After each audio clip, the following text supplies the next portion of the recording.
तो जो लतीफ़ खोसा साहब, रऊफ़ हसन साहब फरमा रहे हैं कि इमरान खान साहब नवंबर के आखिर में जेल से बाहर होंगे, उसकी भी वजह यही है जो आप कह रहे हैं कि हम नवंबर के अंदर, नवंबर के आगाज़ में जो सिलसिला शुरू कर रहे हैं और नवंबर के एंड तक ये मंतकी अंजाम तक पहुँचेगा, या आपके नज़दीक इसकी वजह कोई और, इसकी मसलहत कोई और उनके बयान की?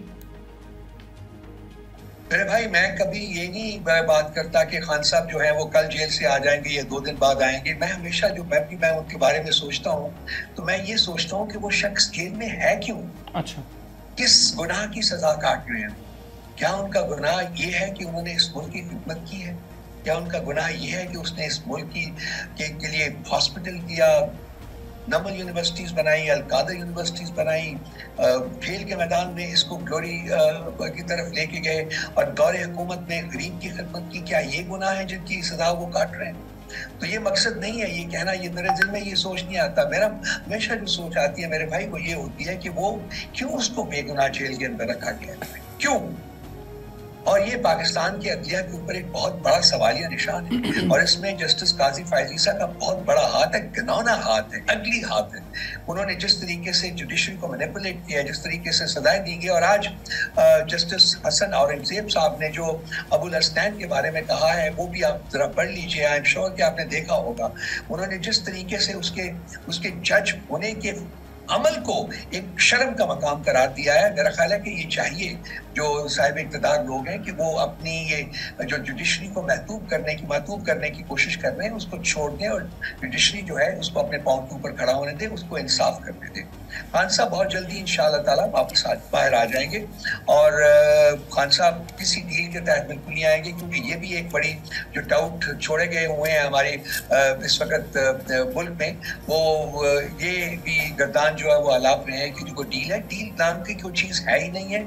अगर डील करनी होती मेरे भाई तो खान साहब 15 माह से जेल में ना होते, वो पहले दिन ही, पहले हफ्ते में ही डील करके बाहर आ जाते, जैसे कि इस मुल्क की जुडिशरी।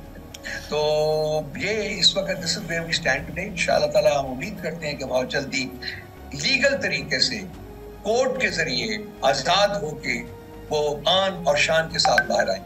अच्छा रऊफ़ साहब, ये भी बताइए कि लंदन में जो वाक़या पेश आया काजी फैज़ ईसा साहब के साथ, जो उनके जिस तरह के अलकाबात से उनको नवाजा गया, उनकी गाड़ी पर मुक्के बरसाए गए, हुकूमत अब ये मौक़िफ़ इख्तियार कर रही है कि आपकी पार्टी वो रफ्ता रफ्ता तशद्दुद का रास्ता इख्तियार कर रही है। आप इस हुकूमती मौक़िफ़ को कैसे काउंटर करेंगे? देखिए, उसमें पार्टी कहाँ मौजूद थी, पीटीआई कहाँ मौजूद थी? जो कुछ हुआ है लंदन में, देखिए मेरी तबीयत में तो कोई तशद्दुद नहीं है। मैं तो हमेशा बैठ के बड़ी लॉजिकली और रैशनली गुफ्तगू करता हूँ।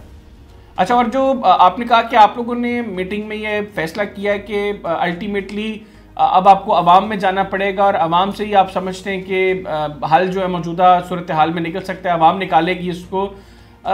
इसमें किस तरीके से आप अवाम के साथ चीज़ों को लेकर आगे चलेंगे? कोई अवामी रैला निकलने का आप लोगों का ख्याल है कि कोई रैला निकल आएगा अवाम का, या कोई जलसे जुलूस होंगे, अब कोई धरना होगा? क्या स्ट्रेटजी क्या है आपकी इस हवाले से?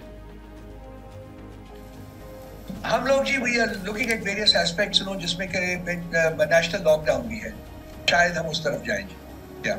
और इसमें आप सिर्फ अकेले चलेंगे, तहरीक इंसाफ अकेले चलेगी, या आप ऑपोजिशन की दीगर पॉलिटिकल पार्टीज को भी दावत देंगे? देखिए, इस वक्त ये सारे फैसले जो हैं पाकिस्तान तहरीक इंसाफ के प्लेटफॉर्म से हुए हैं। अच्छा। ये पार्टी फैसला करेगी कि हमने अपनी बाकी जो इत्तेहादी जमातें हैं उनको भी कॉन्फिडेंस में लेना है, अपने साथ मिलने का कहना है। कोई गैर मुनासिब बात नहीं है, बल्कि बहुत मुनासिब बात होगी कि हम उनको भी कहें। फैसले जो है वो पाकिस्तान तहरीक इंसाफ ने किए हैं, उनके प्लेटफॉर्म से हुए हैं। हमारी अपनी पोलिटिकल कमेटी की मीटिंग में ये फैसले